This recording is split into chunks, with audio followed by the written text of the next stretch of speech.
Hi friends, today is a cozy little hobby update of sharing what I've been up to lately, especially with reading and a fun new thing called calligraphy. So we'll start with a peek of the reading tools and apps that I use that help me stay on track with my reading, and I'll show you the books that I'm currently loving or hating, ending it off with an update of my calligraphy works. I have this app StoryGraph on my phone, non-sponsored, but I've been trying it out. That way I can better keep track of my pages I read.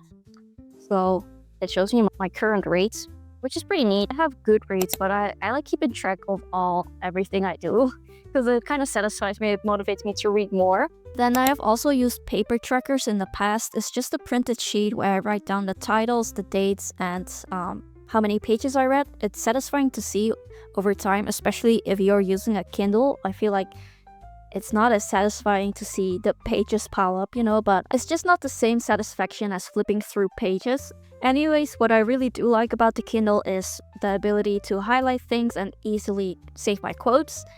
I'm that person to then also write them down in my notebook, so it sticks better in my memory. Otherwise, it's just becomes another way of hoarding storage. Anyways, I realized there's some books that I just don't like at all that I have on my Kindle, so I'm just gonna abandon those because I've done it before where I was forcing myself to read a book I didn't like that much, and I'm still figuring out what exactly my genre is because for a few years I really liked the self-improvement genre, but now I'm kind of tired of it. I'll be honest, that Them Theory, I read the first few pages, I was like, well, it's not really telling me anything new. By now I've also read more than 10 self-improvement books, so they're all just repetition of each other. I'm gonna stop reading The 5 a.m. Club by Robin Sharma. I got to 25% of it, but I don't like it. It doesn't get to the point.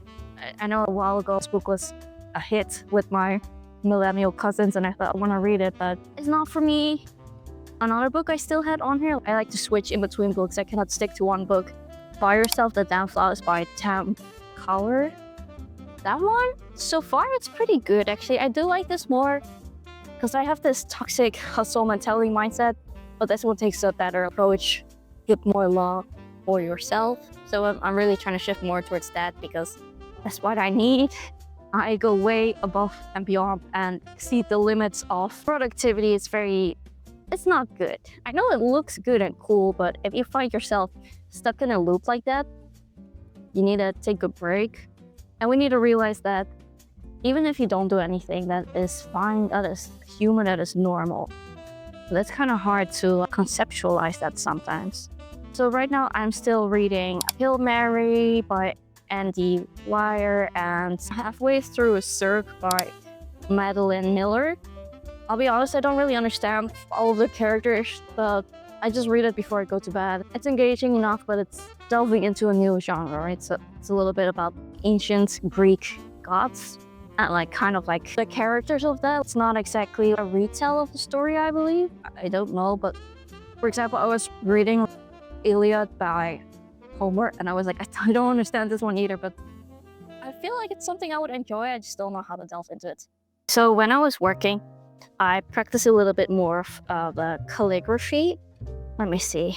I just have this little notebook with me, and I also tried the new fountain pen that I got. Let's see, just this. I should practice on lines either though. I tried to draw my own lines here, but I need to follow actual step-by-step tutorial. I've only watched one tutorial with all of these shapes. So if you don't know about calligraphy, all of these shapes, they're kind of like the building blocks for most letters. But that's what I did. I made a drawing. Let me see, where's the drawing? Just made a little drawing of the cafe I was at. Alright, so that was my little hobby update. I hope those reading tools were useful for you if you haven't used them yet. If you do use them, let me know which ones you use and if there are any tips and tricks I should know about. It's been fun finding new ways to slow down and enjoy my free time more intentionally. It's very important to relax, so I'm glad that there's a bunch of other YouTubers as well that make cozy gaming content, so I'm curious to explore more about that. Don't forget to like and subscribe if you like this content because I will be uploading much more, and I have a not so secret wish to get a silver plaque, so if you want to be part of that, you are very welcome. Thank you guys, I'll see you next time.